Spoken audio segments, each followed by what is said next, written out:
Welcome to the Inside Joke, everybody. We are going to start now. I met this sexy Latina girl that can't talk right in GUI class. She's hot, but she can't talk for shit. She always has like moans. You ever meet Latina girls that are like, what? No. Stupid. Like that. Like, you ever meet? That's fucking dumb. Like she always tells me. Like I always tell her stuff sarcastic. She's always like, shut the fuck up. You ever meet girls that's how they say shut the fuck up? Shut the fuck up. It's just like all high and then She almost sounds like a car trying to start. Shut the fuck up. And the car just starts. No, I didn't mind working in a restaurant. Nothing ever really like stuck out as fun though. I have one memory of the restaurant that I actually do fondly look on. Is this Russian man and wife came in, and they were like, they spoke broken English. You know, they got down at the table, and I was like, hey, can I get you guys something to drink? Can I get you like Pepsi, Mountain Dew, Diet Pepsi? And they stop and they go, what is Mountain Dew? I had never met anyone who had never heard of a soda before. And I was like, I tried to describe it, but you know, how do you describe perfection? None of us here can do that. So I bring a little like schooner of Mountain Dew to try. And the wife takes it and she takes a sip and her eyes like explode with life. Like, she had never tasted anything like this in her life before, I could tell. And she starts frantically speaking Russian to her husband. And he's kind of incredulous because she's describing how good the Mountain Dew is and he is not believing it for a second. Like he's not into it, and he kind of snatches the drink out of her hand, and he takes a sip, and his eyes do the exact same thing. Like they go from like gray to blue, he was so excited. Like it was just like, whoa, what is it? And they start frantically speaking, and I'm not lying when I tell you this, before I even talk about the food we have there, these people had 4 Mountain Dews each. My mom told me that I almost killed her when I was born. And I actually think that that's a pretty good thing for her. Like I think she's lucky that I almost killed her. Because I feel like from that day on, she's never gonna have a worse morning. I've made her a morning person practically. Like if she wakes up and she stubs her toe and like there's no eggs for pancakes, like in the back of her head, she's gonna think, at least my uterus isn't splitting in two. So I'll live.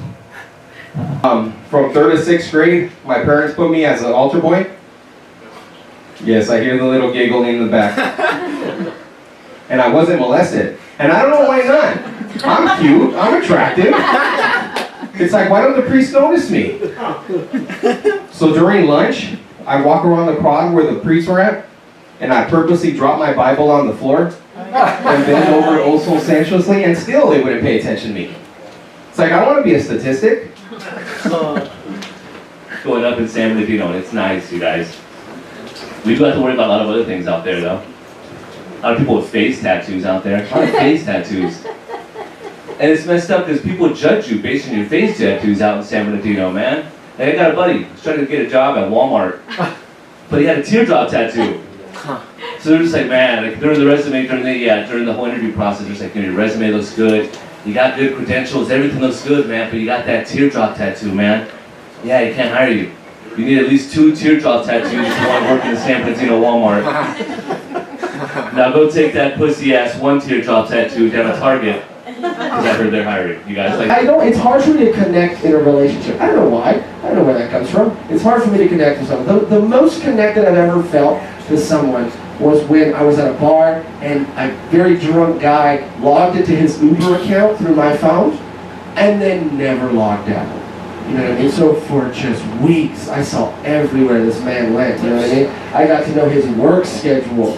You know what I mean? I got to know what time he had to be. But sometimes he'd be out real late. I'd be like, oh no, I got invested. Like, oh, you got work at 7, bro. What are you doing right now? Sometimes I would get so worried that I'd like call an Uber for him. You know what I mean? Just like, you got to get home safe. It felt like a relationship. It really did.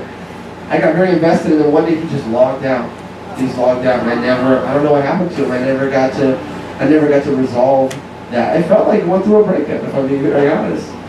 And I keep saying that because I hope that one day, like I hope that even right now I can see the door. I hope that he comes through the door right now. He's like, I'm right here, bro. I'm okay. And I'm like, get out of here. You got to work at 7. What are you doing? What do you call Mexican sugar daddy? Diabetic. All right, guys. That's not funny. That's epidemic. All right. Cut down on the candy. They're gonna start calling us jelly beaners. All right, I'll do the possible jokes all night, guys. I got a shitload. I just found out that my old music teacher is a pedophile. She got caught playing with A minor. Musicians out there.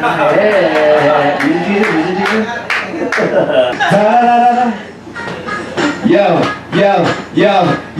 Yo, check it out, dude. I'm faded off Bud Light. I'm standing right here with 3 housewives. Now listen, I'm back in the set. I came in here, didn't know what to spit. I saw a bunch of comics. Steve Moreno. I'm looking over here, man. She's a sexy gringo. Listen, dude, I played with Vito.